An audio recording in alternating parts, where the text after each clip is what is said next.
Good morning students. आज हम भारतीय संसद के बारे में पढ़ेंगे। भारत में कानून बनाने की सर्वोच्च संस्था भारतीय संसद है। भारतीय संसद के 3 प्रमुख अंग हैं, राष्ट्रपति, लोकसभा और राज्यसभा। इन तीनों को मिलाकर हमारी भारतीय संसद बनती है।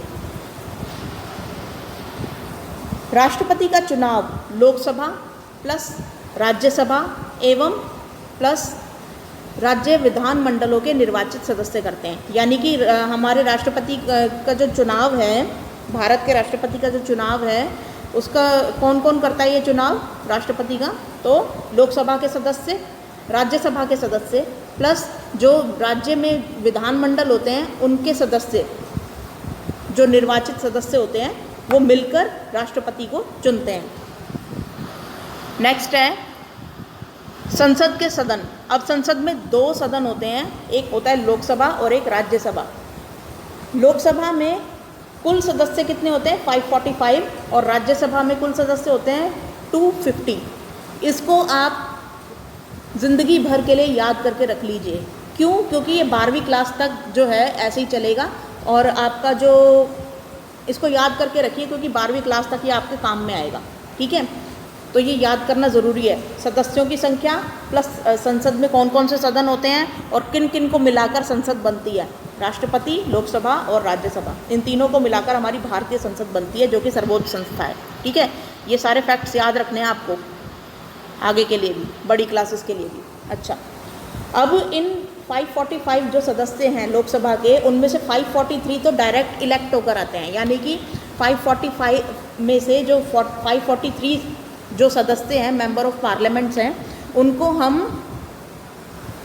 चुनकर भेजते हैं वोट देके। ठीक है, लेकिन इनमें से जो बाकी 2 बचे, यानी कि 545 में से अगर 543 माइनस कर दोगे तो 2 सदस्य बच गए ना।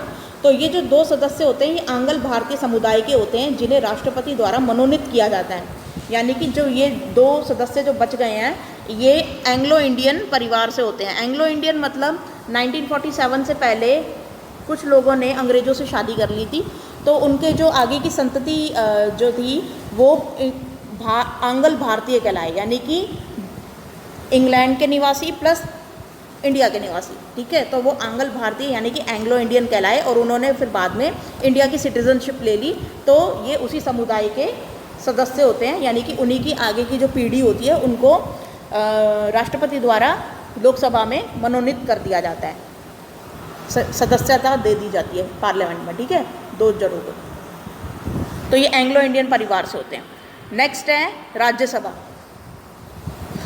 राज्यसभा उच्च सदन होता है। देखो, लोकसभा निम्न सदन होता है। निम्न सदन में हम डायरेक्ट चुनाव करके जो है अपने प्रतिनिधियों को भेजते हैं। हर 5 साल में जो चुनाव होते हैं, तो ये लोकसभा के ही चुनाव होते हैं। अब राज्यसभा उच्च सदन होता है। उच्च सदन की कुल संख्या कितनी है? सदस्य संख्या ये 250 है। इसमें से 238 लोगों का चुनाव राज्य के विधानमंडलों के चुने हुए प्रतिनिधि करते हैं। कौन करते हैं? राज्यसभा के चुनाव, मतलब राज्यसभा में जो भी मेंबर्स होते हैं उनका चुनाव कौन करता है? तो यहाँ पे देखो, 238 लोगों का चुनाव राज्यों के विधानमंडल के चुने हुए प्रतिनिधियों द्वारा होता है। यानी कि हर राज्य में एक विधानमंडल होता है, उनके जो चुने हुए प्रतिनिधि होते हैं वो राज्यसभा में जाते हैं, जो कि 238 मेंबर्स होते हैं टोटल। और बाकी के जो 12 मेंबर बचे, अब देखो 250 में से आप 238 माइनस करोगे तो कितने बचेंगे? 12 मेंबर्स। तो ये जो 12 मेंबर्स होते हैं, इनको राष्ट्रपति द्वारा चुना जाता है। और ये जो 12 मेंबर्स होते हैं, ये बहुत दिग्गज लोग होते हैं अपने अपने फील्ड में। जैसे साइंस में कोई हो गया, और कला के क्षेत्र में कोई हो गया, सिनेमा के क्षेत्र में कोई हो गया। तो इस वक्त जैसे सचिन तेंदुलकर और रेखा जी जो है, तो ये अभी राज्यसभा में मेंबर्स हैं। ठीक है, तो जैसे सचिन तेंदुलकर खिलाड़ी बहुत अच्छे खिलाड़ी हैं क्रिकेट के, तो उनको राज्यसभा मेंबर चुन लिया गया। इसी तरीके से सिनेमा के क्षेत्र में जो है रेखा जी बहुत अच्छी अभिनेत्री रही हैं, तो इसलिए उनको राष्ट्रपति द्वारा मनोनीत किया गया है राज्यसभा में। तो ये 12 मेंबर वही होते हैं जो राष्ट्रपति द्वारा चुने जाते हैं।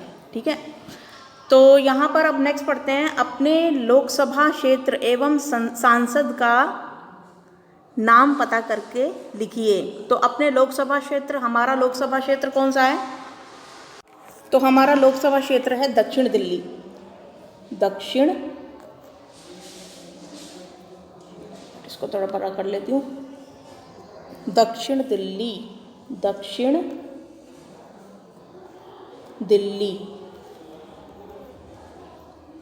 ये हमारा लोकसभा क्षेत्र है और हमारे जो सांसद हैं यहाँ पर दक्षिण दिल्ली के वो हैं श्री रमेश बिदूड़ी जी, रमेश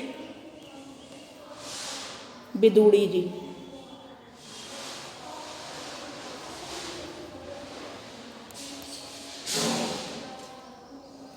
ठीक है, तो इस तरीके से आप फर्स्ट क्वेश्चन का आंसर लिख लेंगे।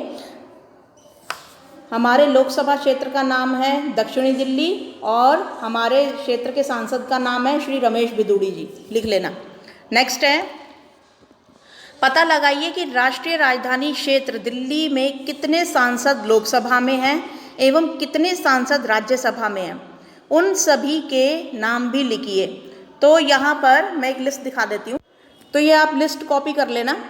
ये इंग्लिश में दे रखी है वैसे तो, लेकिन आप इंग्लिश में ही लिख लेना, कोई नहीं, मेरे क्लास के बच्चे इंग्लिश में भी लिख देंगे तो मुझे कोई दिक्कत नहीं है। तो यहाँ पर लोकसभा के देखो 7 मेंबर्स हैं, लोकसभा की 7 सीट्स हैं पार्लियामेंट में, और राज्यसभा में कितनी सीट्स हैं 3।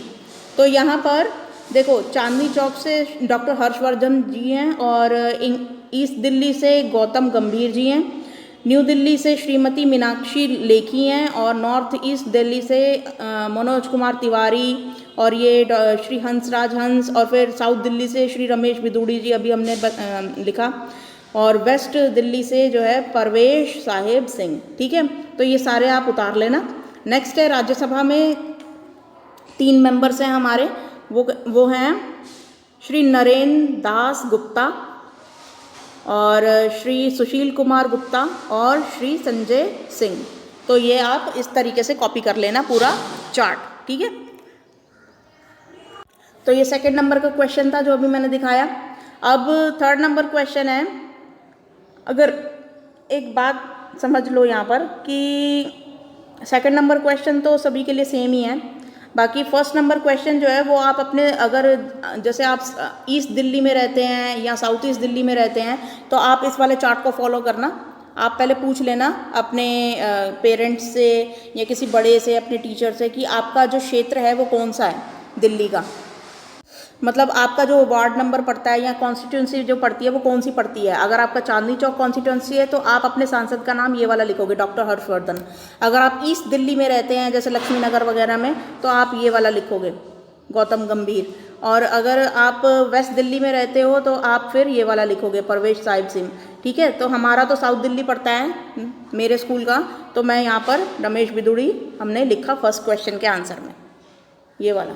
ठीक है, हमारी साउथ दिल्ली पड़ती है, तो इसलिए अगर दिल्ली में ईस्ट दिल्ली से कोई देख रहा है या सेंट्रल दिल्ली से कोई देख रहा है या नॉर्थ ईस्ट दिल्ली से देख रहा है तो फिर वो अपने अपने कॉन्स्टिट्यूंसी, मतलब उनके सांसदों के नाम अपने अपने तरीके से लिखेंगे। ठीक है, तो पूछ लेना किसी बड़े से या अपने टीचर से या अपने पेरेंट्स से कि कौन सी कॉन्स्टिट्यूंसी आपकी पड़ती है। अब थर्ड नंबर क्वेश्चन देखते हैं यहाँ पे, राष्ट्रपति द्वारा कितने सदस्यों को लोकसभा एवं राज्यसभा में मनोनीत किया जा सकता है। तो देखो यहाँ पर ऊपर ही आंसर दे रखा है, लोकसभा में कितने सदस्य चुने जाते हैं, 2 सदस्य आंग्ल भारतीय समुदाय से होते हैं जिन्हें राष्ट्रपति द्वारा लोकसभा में चुना जाता है। तो ये आप लोकसभा का ऊपर लोकसभा लिखोगे और उसमें ये सारी लाइनें लिखोगे, फिर आप राज्यसभा लिखोगे। ठीक है, थर्ड क्वेश्चन का आंसर बोल रही हूँ मैं, ये एक तरफ ऊपर लोकसभा डाल लेना, उसके अंदर ये सारी लाइनें लिखना जहाँ से मैंने अंडरलाइन किया है। ऐसे ही फिर राज्यसभा में आप लिखोगे, यहाँ से 12 सदस्य राष्ट्रपति द्वारा चुने जाते हैं। 1 मिनट, ये 12 सदस्य राष्ट्रपति द्वारा मनोनीत किए जाते हैं। ठीक है, बस इतना इतना लिखना है थर्ड आंसर में, जहाँ जहाँ मैंने अंडरलाइन किया है बस उतना उतना। नेक्स्ट है फोर्थ क्वेश्चन, पता लगाइए कि भारत में राष्ट्रपति का चुनाव कौन करता है। तो अभी हमने देखा ऊपर एक लाइन में लिखा हुआ था कि राष्ट्रपति का चुनाव लोकसभा, राज्यसभा एवं राज्य विधान मंडलों के निर्वाचित सदस्य करते हैं। ठीक है, लेकिन अगर आपको और भी अच्छा आंसर लिखना है तो मैं आपको दिखा देती हूँ लिखा हुआ, ये है आंसर। राष्ट्रपति का चुनाव, भारत के राष्ट्रपति का चुनाव अनुच्छेद 55 के अनुसार आनुपातिक प्रतिनिधित्व प्रणाली के एकल संक्रमणीय मत पद्धति के द्वारा होता है। राष्ट्रपति को भारत की संसद के दोनों सदनों लोकसभा और राज्यसभा के साथ राज्य विधायिकाओं के विधानमंडल के निर्वाचित सदस्यों द्वारा 5 वर्ष की अवधि के लिए चुना जाता है। तो ये आप पूरा भी लिख सकते हो, ठीक है। वैसे ये वाला आंसर ज़्यादा ऑथेंटिक है बजाय वो एक लाइन लिखने के, तो आप ये पूरा ही आंसर लिख लेना 4th वाले में, ठीक है। तो आज की ये वर्कशीट बस इतनी थी। आपको आई होप समझ में आया होगा भारतीय संसद के बारे में। मैं चित्र भी दिखा देती हूँ संसद का, मैं चित्र भी दिखा रही हूँ। एक्चुअली 9th क्लास में भी सेम ही टॉपिक चल रहा है। तो ये देखो संसद के 3 अंग बता रखे हैं, राष्ट्रपति, राज्यसभा और लोकसभा, प्लस यहाँ पर संसद भी दिखा रखी है। ये जो बिल्डिंग है ना, ये देखना दिल्ली के अंदर ही है ये, ठीक है।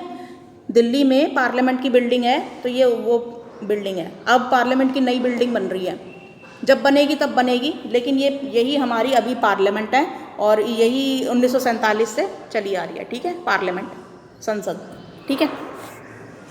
तो आई होप कुछ समझ में आया होगा आपको संसद के बारे में। Thank you.